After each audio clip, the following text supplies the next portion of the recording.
اعوذ باللہ السمیع العلیم من الشیطان الرجیم من حمزہ ونفخہ ونفسہ بسم اللہ الرحمن الرحیم ربی یسر ولا تعسر وتمم بالخیر ربی زدنی علما یمحق اللہ الربا ویربی الصدقات واللہ لا يحب كل کفار اثیم ان الذین آمنوا وعملوا الصالحات واقاموا الصلاة وآتوا الزکاة لہم اجرہم عند ربہم ولا خوف علیہم ولا ہم یحزنون۔ آیت نمبر 276 ہے، سورۃ البقرہ ہے، ترجمہ احمد رضا کا ہے۔ اللہ ہلاک کرتا ہے، یمحق اللہ ہلاک کرتا ہے کس چیز کو؟ ربا کو اللہ ہلاک کرتا ہے، ویربی صدقات اور بڑھاتا ہے خیرات کو، صدقات اور خیرات کو اللہ بڑھاتا ہے۔ اور اللہ کو پسند نہیں آتا کوئی ناشکرا بڑا گنہگار، کل کفار اثیم گنہگار، بے شک وہ جو ایمان لائے اور اچھے کام کیے اور نماز قائم کی اور زکوٰۃ دی، ان کا نیک یعنی انعام، ان کا بدلہ، ان کا صلہ ان کے رب کے پاس ہے، ان سب کے رب کے پاس ان کا اجر ہے عند ربہم، اور نہ انہیں کچھ اندیشہ ہو اور نہ کچھ غم، یحزنون، ولا خوف علیہم ولا ہم یحزنون، اس کی بار بار تکرار ہو رہی ہے۔ آپ دیکھیں ابھی ہم تسلسل سے تیسری مرتبہ یہ آیت پڑھ رہے ہیں، جب سے یہ صدقات اور خیرات دینے کی بات ہو رہی ہے اور ربا کی بات ہو رہی ہے، تجارت کی بات ہو رہی ہے، قرض کی بات ہو رہی ہے، تو یہ تیسری مرتبہ ان آیات کو اللہ تعالیٰ نے ہمارے لیے یاد دہانے کے لیے ذکر فرمایا۔ دیکھیں یہاں 274 پر بھی یہی آیات آئی ہیں، 277 پہ ہم نے آپ کو دکھایا یہی آیات آئی ہیں، اور یہ دیکھیں 262 سورہ بقرہ میں ولا خوف علیہم ولا هم یحزنون، یہاں پر بھی یہی آیات ذکر ہوئی ہیں۔ ان آیات کی تکرار کا مقصد کیا ہے؟ مومنوں کو امید دلانا، خوشخبری دینا کہ جو ایمان والے ہیں ان کا کام جو ہے وہ بہت ہی بہترین ہے اللہ کے نزدیک، تو ان کو اس دن جس دن لوگ غمگین ہوں گے، فکر مند ہوں گے، پریشان حال ہوں گے، تو اس دن ان کے لیے نہ کوئی خوف ہوگا اور نہ وہ غمگین ہوں گے۔ بار بار اللہ تعالیٰ نے ان آیات کا ذکر فرما کر مومنوں کو امید دلائی ہے کہ اگر تمہارے کام اللہ کے لیے ہیں اور تم اللہ کو ایک مانتے ہو اور اللہ کے رسول صلی اللہ علیہ وسلم پر ایمان لاتے ہو، تو پھر اس دن جس دن لوگ حزن و ملال کی عالم میں ہوں گے تم خوش ہوگے، تمہارے لیے بشارت ہوگی، تمہارے چہرے روشن ہوں گے۔ اس سے پہلے ہم نے آیات تلاوت کی تھی کہ اللہ تعالیٰ نے بیع کو حلال کیا ہے، تجارت کو، اور حرام کیا ہے سود کو، اور پھر ہم نے یہاں پر جب یہ 275 آیات تلاوت کی تو ہم نے یہاں پڑھا ومن عاد فاولئک اصحاب النار هم فیہا خالدون، اور جو اب ایسی حرکت کرے گا یعنی جب اب یہ اس کو دوبارہ جو کرے گا تو وہ دوزخی ہے، اور وہ اس میں یہاں پر ترجمہ ہے مدتوں رہیں گے، لیکن خالدون کا مطلب ہے کہ ہمیشہ رہیں گے، یہاں ترجمے میں یہ غلط ہے، ٹھیک ہے، مدتوں تو سوال ہی پیدا نہیں ہوتا، کیونکہ دیکھیں یہاں پر بات خالدون کی ہے، خالدون کا ترجمہ ہم ہمیشہ ہی کا کریں گے، مدتوں نہیں کر سکتے، قرآن مجید کی آیت کو ہم ترجمے میں بدل نہیں سکتے کسی بھی صورت میں، یہ احمد رضا کا ترجمہ ہے۔ خیر بہرحال، تو اب یہاں پر اللہ تعالیٰ نے جو فرمایا ہے کہ ومن عاد فاولئک اصحاب النار هم فیہا خالدون، یاد رہے کہ کوئی بھی مومن جس کا اللہ پر ایمان ہو، جو اللہ تعالیٰ پر ایمان رکھتا ہو اور پھر وہ ہمیشہ دوزخ میں رہے، یہ بات ممکن نہیں ہے، ٹھیک ہے، کوئی بھی مومن کوئی بھی جرم کرے، کوئی بھی گناہ کرے، مومن جس کا اللہ تعالیٰ پر ایک الہکم الہ واحد، ٹھیک ہے، ایک الہ پر جس کا ایمان ہو کہ ایک کے سوا دوسرا کوئی نہیں ہے، اور محمد صلی اللہ علیہ وآلہ وسلم کو وہ آخری نبی بھی مانتا ہو اور آپ کی ہر بات کو مانتا ہو کہ وہ اللہ تعالیٰ کی طرف سے آئی ہے اور وہ ہمارے لیے واجب ہے کہ اس پر ہم عمل کریں، نبی کریم صلی اللہ علیہ وسلم کا حکم ہمارے لیے واجب العمل ہے، وہ اس بات کی تصدیق کرتا ہو، صحابہ کرام رضی اللہ تعالیٰ عنہم کے عمل کو اپنی زندگی میں نافذ کرتا ہو، امپلیمنٹ کرتا ہو،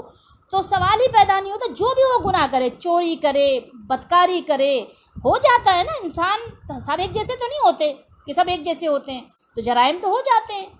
کچھ بھی کر سکتا ہے انسان کبھی، ٹھیک ہے، قتل بھی کر دیتا ہے، سود بھی کھا سکتا ہے، لیکن اس کو پتہ ہے کہ میں نے غلط کیا ہے، ٹھیک ہے، اس کے دل کو یہ پتہ ہے کہ میں نے غلط کیا، اس کو غلط سمجھتا ہے، حرام سمجھتا ہے، ناجائز سمجھتا ہے۔ لیکن ایک چیز ہے کسی کو جائز سمجھ لینا، جائز سمجھ کر کرنا، تو انسان مسلمان نہیں رہتا، مومن نہیں رہتا۔ جب کسی یعنی حرام کام کو، جس کو اللہ اس کے رسول نے حرام قرار دیا ہو، رسول اللہ صلی اللہ علیہ وسلم کب اسے حرام قرار دیں گے کسی بھی چیز کو؟ جب اللہ کی طرف سے خبر آئے گی، حکم آئے گا کہ بھائی یہ حرام ہے، اپنی امت کو آپ خبردار کر دیجیے یہ چیز حرام ہے۔ اور جب اللہ اس کے رسول نے حرام کر دیا کسی چیز کو، حکم نافذ ہو گیا قرآن و حدیث کی روح سے، تو پھر اب کسی بندے کی مجال نہیں ہے کہ کسی حرام کو حلال سمجھ کر کھائے یا کسی حلال کو حرام کر دے۔ اب کسی کا یہ حق ہے ہی نہیں، ٹھیک ہے۔ اب اس کے باوجود کوئی اس کا یہ ادا کرے کہ جب اللہ تعالیٰ کا حکم آ گیا اور اس کے حکم کے آنے کے بعد اس کو حرام قرار دیے جانے کے بعد بھی اگر کوئی بے اور سود کو برابر قرار دے گا اور سود کو حلال سمجھ کر کھائے گا، تو ایسا شخص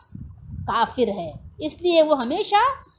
دوزخ میں رہے گا، ہمیشہ کے لیے دوزخی قرار دیا ہے، ٹھیک ہے۔ اب اللہ تعالیٰ نے آگے پھر ابھی یہی سود اور رباہی کی بات ہو رہی ہے، صدقات کی ہی بات ہو رہی ہے کہ اللہ ہلاک کرتا ہے سود کو اور بڑھاتا ہے خیرات کو، ٹھیک ہے۔ اب یہاں یہ بات شروع ہو گئی ہے۔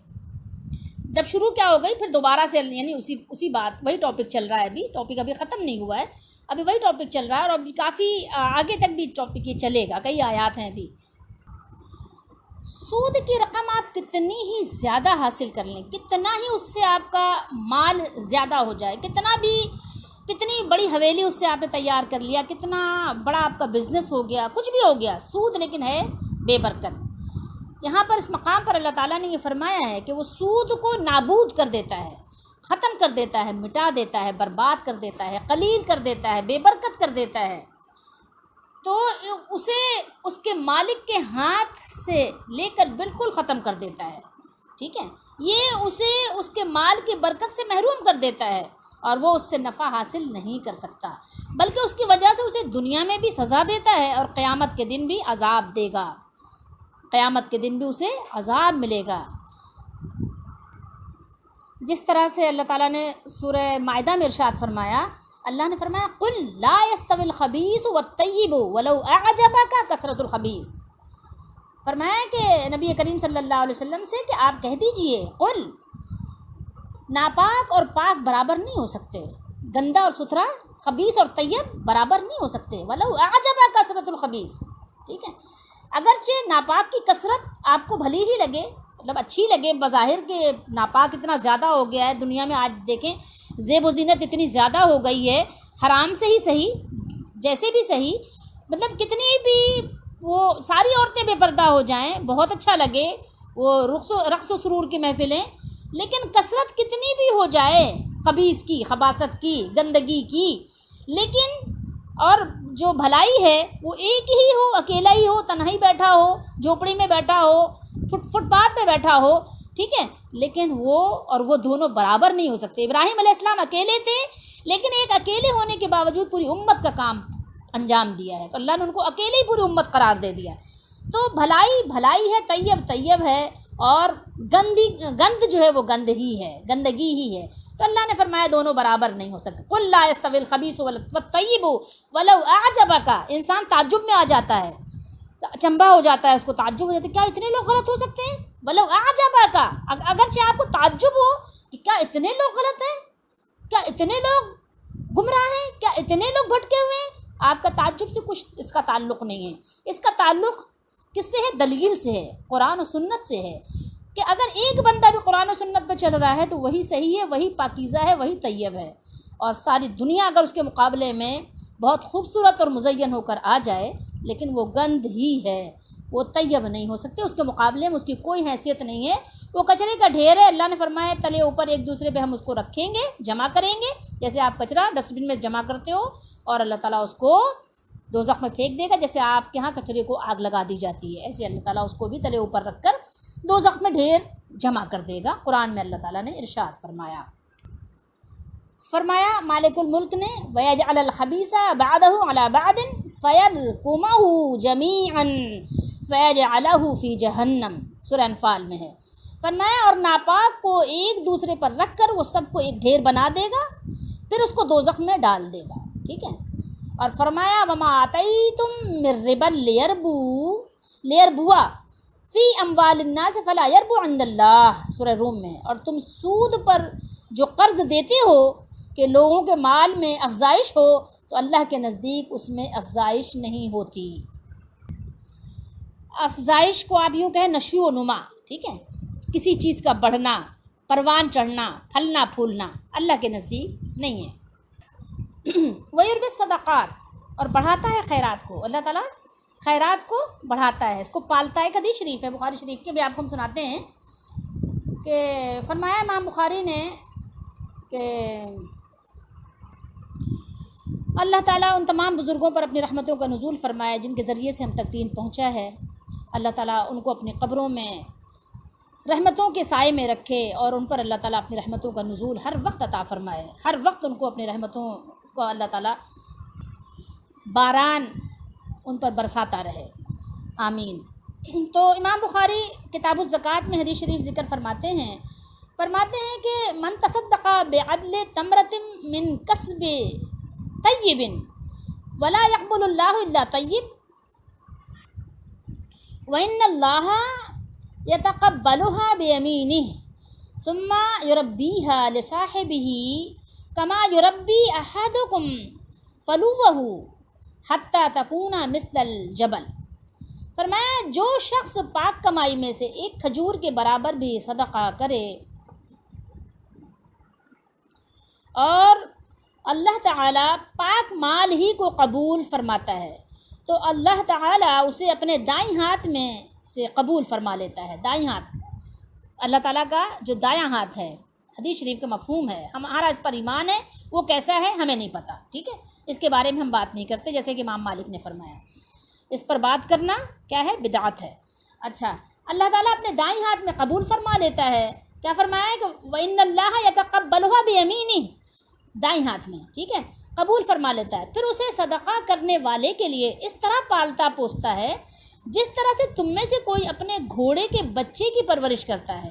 حتیٰ کہ وہ صدقہ بڑھ کر پہاڑ کی طرح ہو جاتا ہے۔ کیا فرمایا اللہ نے، حتیٰ تکون مثل الجبل، تو وہ پہاڑ کی طرح ہو جاتا ہے صدقہ، اللہ تعالیٰ ایسے اس کی پرورش فرماتا ہے۔ اور جو سود والا معاملہ ہے وہ اللہ تعالیٰ اس کو ہلاک کر دیتا ہے، جو میں نے بھی آپ کو ذکر کیا یہاں پر۔ اچھا، کوئی یہ کہے کہ سود ہے کیا، ہمیں تو پتہ نہیں سود کیا ہے، تو یہ کوئی بھی نہیں کہہ سکتا، سب اپنی اپنی ضرورت کی چیزیں سیکھتے ہیں، تو یہ کیوں نہیں سیکھتے، یہ بھی سیکھیں، پتہ کریں، معلوم کریں کہ سود کیا ہے۔ اور اس کے علاوہ بھی ایک چیز میں آپ کو ایک حدیث شریف سناتی ہوں، اس کے راوی ہیں حسن بن علی رضی اللہ تعالیٰ عنہ، جانتے ہیں رسول اللہ صلی اللہ علیہ وسلم نے ان کو اپنا بیٹا قرار دیا۔ یہ وہ حضرات ہیں کہ جن کو رسول اللہ صلی اللہ علیہ وسلم بوسہ دیا کرتے تھے، نماز میں یہ سجدے میں پیٹھوں پہ سوار ہو جاتے تھے تو آپ صلی اللہ علیہ وآلہ وسلم سجدوں کو طویل کر دیا کرتے تھے۔ تو بہرحال یہ حضرت حسن بن علی رضی اللہ تعالی عنہ رسول اللہ صلی اللہ علیہ وسلم کے لخت جگر فرماتے ہیں کہ میں نے رسول اللہ صلی اللہ علیہ وآلہ وسلم کو یہ فرماتے ہوئے سنا، دع ما یریبک، دع تم چھوڑ دو، کیا چیز چھوڑ دو، تم چھوڑ دو، دع ما یریبک الی ما لا یریبک، ٹھیک ہے، اس چیز کو تم چھوڑ دو جس چیز میں شک ہو، ٹھیک ہے، جس میں شک ہو اسے چھوڑ دو، اور جس میں شک نہ ہو اسے لے لو۔ تو اب آپ کو اگر کوئی شک اور شبہ ہے کہ یہ سود ہے، سود کی مثل ہے، سود کی طرح ہے، سود سے اس کا تعلق ہے، اس کو آپ چھوڑ دیجئے۔ جہاں مجبور آپ ہو گئے ہیں، جیسے آج کہ اگر ہم سود نہیں بھی کھائیں تو سود کا دھواں ہمیں پہنچ رہا ہے، تو اب ظاہر ہے کیا کریں، کھانا تو کھانا ہے نا، ٹھیک ہے، تو اب وہ ایک ظاہر ہے ہماری حالت اضطراری ہو گئی، لیکن یہ کہ بھر بھر کے ہر وقت کھانے پینے، ہر وقت مطلب عیاشی کی، تو وہ بات ایک الگ چیز ہے۔ تو بہرحال جہاں ہمیں شک و شبہ بھی ہو تو ہمیں چاہیے کہ ہم اس کو چھوڑ دیں، شک شبے کی چیزوں کو بھی ہمیں چھوڑ دینا چاہیے۔ اس حدیث کو امام ترمذی نے اور سنن ابن ماجہ، مسند احمد، اور اس کا کچھ حصہ، کچھ پارٹ جو ہے امام بخاری نے بھی نقل کیا ہے۔ حضرت عمر رضی اللہ تعالیٰ عنہ فرماتے ہیں کہ ہر ربا کو چھوڑ دو، اور ہر اس چیز کو بھی جس کے ربا ہونے کا شک ہو۔ اور فرمایا رسول اللہ صلی اللہ علیہ وآلہ وسلم نے، الربا 70 حوبا ایسروها ان ينكح الرجل امه سود کے 70 درجے ہیں، ان میں سے سب سے کم درجے کا گناہ اس قدر ہے جیسے کوئی اپنی ماں سے نکاح کرے۔ علمان الحفیظ، کانوں کو انسان ہاتھ لگائے نا اس بات کا تصور کر کے ہی۔ واللہ لا يحب کل کفار اثیم، یہاں پر کیا بیان ہو رہا ہے کہ مالدار ہو کر محتاج کو قرض بھی مفت نہ دے، قرض کے بدلے میں بھی سود متعین کر لے۔ تو اب آپ بتائیے کہ ایسے شخص کو اگر ناشکرہ نہیں کہیں گے تو اور کیا کہیں گے؟ اس کی سوچ کتنی گھٹیا ہے، یہ کتنا ناشکرہ ہے، کتنی نعمتیں ہونے کے باوجود بھی اپنے ہی لیے، اپنے فائدے ہی کے لیے، اپنے مالک کو راضی کرنے کے لیے قرض دیتا ہے تو اس پہ بھی کیا کرتا ہے؟ سود مقرر کر لیتا ہے۔ علمان الحفیظ، اور کتنا بڑا جرم ہے سود کہ 70 درجے ہیں، اور آخری درجہ ابھی میں نے آپ کو حدیث شریف سنائی۔ اللہ تعالی ہم سب کو اپنی امان میں رکھے، آمین۔ کس کے اندر یہ طاقت ہے، کس کے اندر یہ طاقت ہے کہ وہ اللہ کا عذاب سہ سکے؟ یہ کام وہی لوگ کر سکتے ہیں جن کا آخرت پر یقین نہ ہو، جن کا آخرت پر ایمان نہ ہو، وہی لوگ کر سکتے ہیں۔ اسی لیے اللہ تعالیٰ نے بیچ بیچ میں آپ دیکھیں نا کہ جب یہاں بات ہوتی ہے نا تو ایمان والوں کی بات بھی اللہ تعالیٰ ذکر فرما دیتا ہے۔ ان الذین آمنوا، اللہ تعالیٰ کفر و ایمان دونوں کا ساتھ ساتھ ذکر فرماتا ہے تاکہ دونوں پہلو سامنے رہیں،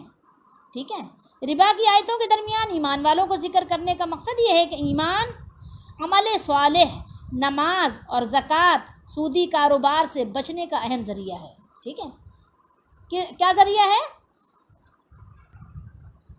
جب انسان ایمان والا ہوگا تو رسول اللہ صلی اللہ تعالیٰ علیہ وآلہ وسلم کے بتائے ہوئے طریقے کے مطابق رسم نہیں ادا کرے گا نماز کی۔ رسول اللہ صلی اللہ علیہ وسلم کے بتائے ہوئے طریقے کے مطابق صحابہ کرام رضی اللہ تعالیٰ عنہم کے عمل کیے ہوئے طریقے کے مطابق نماز ادا کرے گا۔ جب وہ ایسی نماز ادا کرے گا تو اس کے اندر یہ صفت پیدا ہو جائے گی کہ وہ عمل صالح بھی بجا لائے، زکوٰۃ بھی ادا کرے، اور پھر وہ سودی کاروبار سے بھی بچے گا۔ یہاں پر یہ ذکر مقصد ہے، ٹھیک ہے۔ تو وہ یہ چیزیں کیا ہیں کہ وہ اہم ذریعہ ہیں، اہم وسائل ہیں جو کہ آپ کو اس طرح کی یعنی گند سے بچائیں گی انشاءاللہ۔ انشاءاللہ اس لیے کہ جب تک کہ اللہ تعالیٰ کی طرف سے دستگیری نہ ہو تو انسان شیطان کے حملوں سے بچ نہیں سکتا۔ اور یاد رہے کہ ایمان یعنی اس بات کی جو ایمان کی پتہ ہے، ایمانیات کی جو بھی ڈیٹیلز ہیں، جو بھی اس کے جو ہے وہ لوازمات ہیں، وہ لوگوں کو معلوم ہے، اور نہیں معلوم ہے تو ان کو معلوم کرنا چاہیے۔ تو اللہ کے نبی صلی اللہ علیہ وسلم نے کیا فرمایا کہ بنی الاسلام علی خمس، اسلام کی بنیاد 5 چیزوں پر رکھی گئی ہے۔ بنیاد، عمارت نہیں، صرف بنیاد کی بات ہے یہاں پر۔ تو وہ اگر ان 5 میں سے کوئی ایک چیز نہ ہو تو آپ کی بنیاد ہی نہیں ہوئی، ٹھیک ہے۔ مالداروں کے لیے 5 چیزیں ہیں، اور جو مالدار نہیں ان کے لیے 3 ہی چیزیں ہیں، ٹھیک ہے۔ سب سے پہلے کیا ہے؟ کلمہ طیبہ، ٹھیک ہے، سمجھ کر، جان بوجھ کر، ٹھیک ہے، اپنے دل کی خوشی سے رضا و رغبت کے ساتھ پڑھنا کلمہ طیبہ، ہم اس کی تفصیل میں نہیں جائیں گے۔ پھر نماز کا قیام، ٹھیک ہے، اور روزے، ٹھیک ہے۔ یہ تو یہاں پر روزے کا ذکر نہیں ہے، ظاہر ہر جگہ ہر بات کا ذکر نہیں ہے۔ روزے تو یہ تو 3 چیزیں ہو گئی، غریب امیر بوڑھا جوان سب کے لیے، ٹھیک ہے۔ نماز، اور نماز تو ایسی چیز ہے کہ جو سفر میں پڑھنا ہے آپ کو، ٹھیک ہے، آدھی ہے لیکن پڑھنا ہے۔ اور زکوٰۃ اور حج جو ہے، حج کا ذکر یہاں نہیں ہے لیکن میں بتا رہی ہوں، زکوٰۃ اور حج یہ مالداروں کے لیے ہے کہ جو سال میں 2.5% دیتے ہیں، ٹھیک ہے، اور حج زندگی میں 1 مرتبہ فرض ہے۔ تو یہ تو بنیاد ہے، ٹھیک ہے۔ اگر اس میں سے کوئی چیز نہیں ہے نا، مالدار کی یہاں بات ہو رہی ہے نا، یہاں تو ظاہر صدقہ خیرات کون دے گا؟ مالدار ہی دے گا۔ تو اب اگر مالداروں میں سے اگر یہی 5 باتیں اس کے اندر نہیں آئیں تو ابھی تو اس کی بنیاد ہی نہیں شروع ہوئی، ابھی تو وہ بنیاد ہی اس نے اپنی مکمل نہیں کی۔ جب بنیاد مکمل نہیں کی تو عمارت تو ابھی بہت، اس میں بہت کچھ اور چاہیے۔ عمارت کے لیے تو صرف 5 چیزیں نہیں ہیں نا، تو یہ بات ہے۔ آگے چلتے ہیں۔ ناشکرہ اور گنہگار اللہ تعالیٰ کی بارگاہ میں یہ پسندیدہ نہیں ہیں، یہ ناپسندیدہ ہیں، اور اللہ کسی ناشکرے گنہگار کو پسند نہیں کرتا، دوست نہیں رکھتا۔ اللہ تعالیٰ اسے دوست نہیں رکھتا جو دل کے اعتبار سے ناشکرہ اور قول و فعل کے اعتبار سے گنہگار ہو۔ اس آیت کریمہ کا اختتام ان صفات یعنی اللہ نے کیا فرمایا؟ کفار اثیم کے ساتھ اس لیے کیا گیا ہے کہ ان صفات کی آیت کے مضمون کے ساتھ بہت مناسبت ہے، اور وہ یہ کہ سود خور اس پر خوش نہیں ہوتا جو رزق حلال اللہ تعالیٰ نے اسے عطا فرمایا ہوا ہے، اور نہ اس جائز کمائی پر کفایت کرتا ہے، اکتفا کرتا ہے جس کی اللہ تعالیٰ نے اسے اجازت عطا فرما رکھی ہے، بلکہ وہ باطل طریقے سے لوگوں کے مال کھانے کی کوشش کرتا ہے، ہڑپ کرنے کی، زیادہ بڑھانے کی، کہ اور جمع ہو جائے اور جمع ہو جائے، اور وہ اس کے لیے کمائی کے مختلف ناپاک طریقے اختیار کرتا ہے۔ تو کیا ہوا معاملہ کہ اللہ تعالیٰ کی اس نعمت کا انکار ہے جو اس نے اسے عطا فرما رکھی ہے، جبھی تو کفار ہوا نا، وہ کفار اسیم، ٹھیک ہے، جبھی تو وہ ناشکرہ ہوا۔ پھر وہ لوگوں کے مال باطل طریقوں سے کھانے کی وجہ سے ظالم اور گناہ گار بھی ہے، ٹھیک ہے۔ اور پھر اللہ تعالیٰ نے شکر کرنے والوں کی تعریف اس انداز میں بیان فرمائی کہ اپنے بندوں کی تعریف کرتے ہوئے فرمایا کہ وہ اپنے رب کے ساتھ ایمان رکھتے ہیں، ان الذین آمنوا وعملوا الصالحات، اس کے حکم کی اطاعت بجا لاتے ہیں، ٹھیک ہے، ایمان بھی رکھتے ہیں اور اطاعت بھی بجا لاتے ہیں، اس کا شکر ادا کرتے ہیں، اور اقامت صلاۃ اور ادائے زکوٰۃ کے ذریعے سے اس کی مخلوق پر احسان کرتے ہیں۔ اور یہ بھی بتایا کہ اللہ تعالیٰ نے ان کے لیے بے حد و حساب اجر و ثواب تیار فرما رکھا ہے، اور قیامت کے دن کی سختیوں سے وہ محفوظ اور مامون ہوں گے۔ اور جو لوگ ایمان لائے اور نیک عمل کرتے رہے، نماز پڑھتے رہے، زکوٰۃ دیتے رہے، مرتے دم تک ان کو ان کے کاموں کا صلہ اللہ تعالیٰ کے ہاں ملے گا، اور قیامت کے دن ان کو نہ کچھ خوف ہوگا اور نہ وہ ان کو کوئی غم ہوگا، ٹھیک ہے، وہ غمگین بھی نہیں ہوں گے۔ سودی کاروبار کرنے والوں کو آپ اکثر کو دیکھیں گے تو دنیا میں کتنے وہ بے سکون ہوتے ہیں، اس کا اندازہ ان کے سوا کوئی نہیں لگا سکتا۔ وہ بہت بے سکون زندگی ان کی ہوتی ہے، گھر والوں سے بھی ڈر رہے ہوتے ہیں، بیوی بچوں سے بھی ڈر رہے ہوتے ہیں، بے سکون ان کو ہوتے ہیں وہ۔ اس کے علاوہ ان کے معاشرے میں، سوسائٹی میں کوئی عزت بھی نہیں ہوتی، کوئی ان کو عزت کی نگاہ سے دیکھتا بھی نہیں، صرف کبھی ان کے عہدے کو سلام کر رہے ہوتے ہیں، کبھی ان کے ڈر اور خوف کی وجہ سے ان کی عزت کر رہے ہوتے ہیں، اور کبھی ان کے ظلم سے اپنا بچاؤ کرنے کی وجہ سے ان کا ادب اور لحاظ کر رہے ہوتے ہیں، اور ان کے پیچھے ان کو بددعائیں اور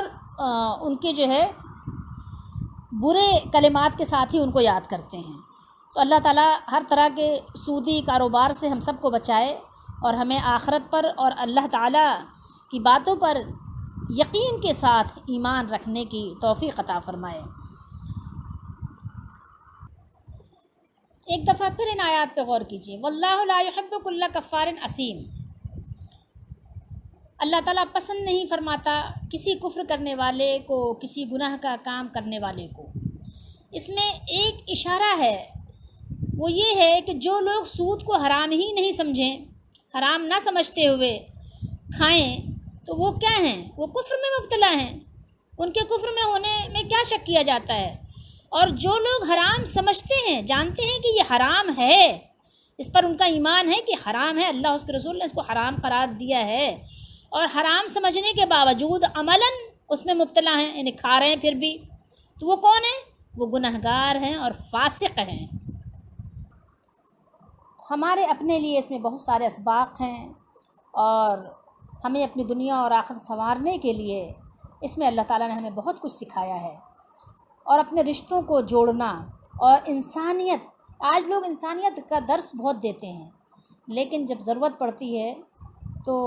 لگتا نہیں ہے کہ واقعتاً وہ انسان بھی ہیں۔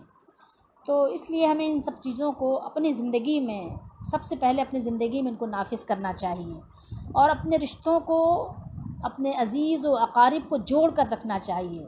اس سے بہت بہت زیادہ فائدے ہیں۔ سب سے بڑا فائدہ یہ کہ آپ خود مضبوط رہتے ہیں، خود آپ اتنے مضبوط ہوتے ہیں نا کہ آپ معاشرے میں کوئی کارآمد اور کام آنے والے بن سکتے ہیں۔ ادروائز یہ ہوتا ہے نا کہ جب انسان کے اپنے خاندان تتر بتر ہوں، بکھرے ہوئے ہوں، ٹوٹے ہوئے ہوں، تو وہ کسی کے لیے نفع بخش، فائدے مند، کارآمد نہیں بن سکتے۔